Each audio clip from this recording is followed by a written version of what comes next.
গোমুখী ভূমি এবং সিংহমুখী ভূমি বাস্তুশাস্ত্র অনুসারে যেখানে গোমুখী ভূমিকে বসবাসের জন্য অর্থাৎ রেসিডেন্সিয়াল এবং সিংহমুখী ভূমিকে দোকান প্রতিষ্ঠান কারখানা অর্থাৎ কমার্শিয়াল ইউজের জন্য উত্তম বলা হয়েছে।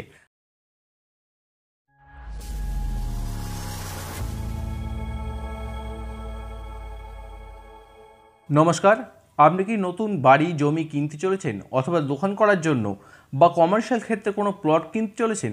তবে সেটি কেনার আগে এই বাস্তুসম্মত বিষয়গুলি জেনে তবেই জমি বাড়ি বা প্লটটি কিনুন।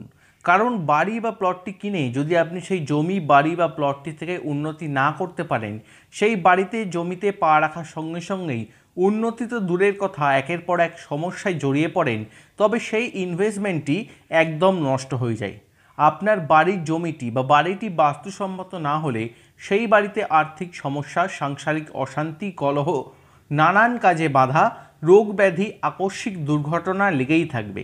দেখুন, বাস্তুশাস্ত্রে বাস্তু সংশোধনের অনেক উপায় আছে, কিন্তু আমি বলবো যখন আপনি কোনো নতুন জমি বা বাড়ি বসবাসের জন্য কিনছেন অথবা দোকান কারখানা করার জন্য কিনছেন, তখন কিছু কিছু বিষয় মাথায় রেখে ইনভেস্ট করাটাই ভালো, কারণ এটি আপনার একটি স্থায়ী অ্যাসেট হয়ে থাকবে।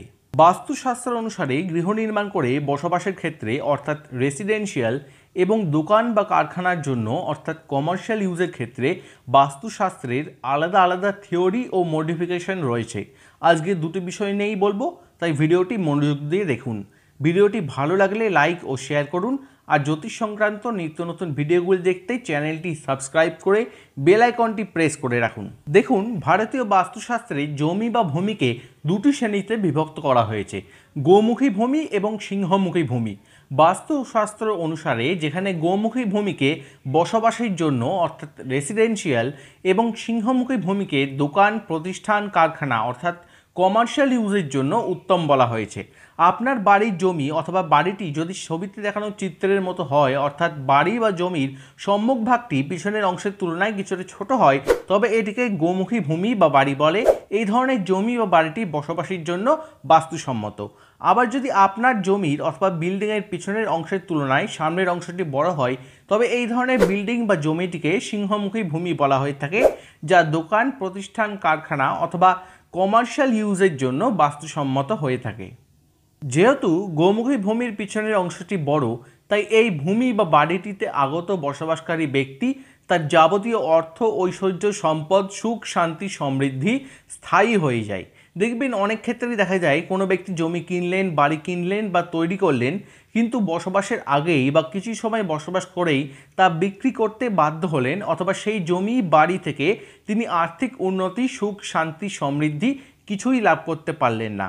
তবে তাকে অবশ্যই চেক করা উচিত তিনি কী ধরনের বাড়ি বা জমি কিনেছেন বা কী ধরনের বাড়ি নির্মাণ করিয়েছেন।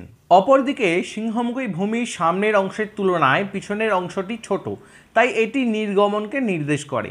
তাই আপনার প্রতিষ্ঠান, দোকান বা কারখানাতে রাখা পণ্য সামগ্রীগুলো যত শীঘ্র নির্গমন বা বিক্রয় হবে, তত দ্রুতই আপনার প্রতিষ্ঠানের উন্নতি ঘটবে। অধিকাংশ ক্ষেত্রেই আমরা জমি কিনে বা বাড়ি তৈরি করে তারপর বাস্তু সংশোধন করি, কিন্তু জমি বা বাড়ি কেনা বা তৈরি করার আগে এই বিষয়গুলি মাথায় রেখে চললে আমরা অনেকটাই সমস্যা মুক্ত থাকতে পারি। ভিডিওটির মাধ্যমে ভারতীয় বাস্তুশাস্ত্রের একটি নতুন তথ্য দেওয়ার চেষ্টা করলাম। ঈশ্বরের কাছে সকলের মঙ্গল কামনা করে আজকের বাস্তু সংক্রান্ত ভিডিওটি এখানেই সমাপ্ত করছি। নমস্কার।